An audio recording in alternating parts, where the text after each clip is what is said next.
I am Rodolfo Basinillo from Aurora, Zamboanga del Sur.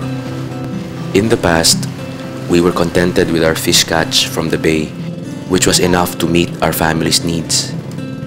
However, as the years went by, and as the population of our barangay relied heavily on fishing, the catch became smaller and smaller.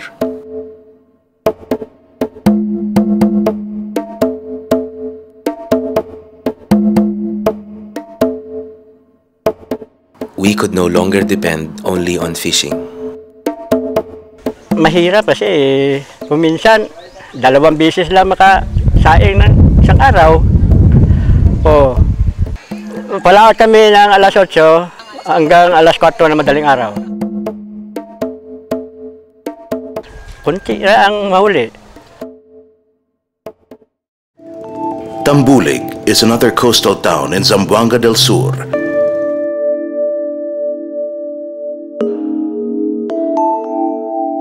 Fisherfolk in their barangay have also observed the same trend about the dwindling quantity and quality of the fish catch from the sea. They used to catch a variety of fish species, which they were able to sell at a good price. But that was not happening anymore. Anoon, masagana gyud ang kuha. Marami ang mahuli namin. Maskin dyan lang kami sa tabi-tabi, marami. Kunti pa po ang mananagat. Ngayon, marami na.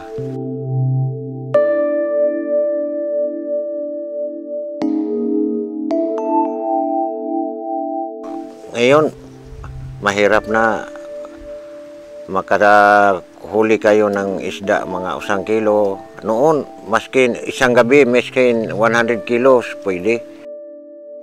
The Fisheries Resource Management Project, or FRMP, is a 6-year project that started in 1998, which was jointly implemented by the Bureau of Fisheries and Aquatic Resources, or BFAR, in Region 9, and community stakeholders in the municipalities of Aurora and Tambulig. Initially, we started with barangay organizing, forming into cooperatives. Pumasok ngayon yung micro-enterprise kung saan ang focus ay livelihood. Most of them are really involved in this livelihood. They become very active now. Na-improve lang kanilang income. We are happy with this, and this is something that we have to continue. I was lucky to have been a member of the cooperative in our barangay. Our group became the beneficiary of the FRMP project. We engaged in the mud crab project in our barangay.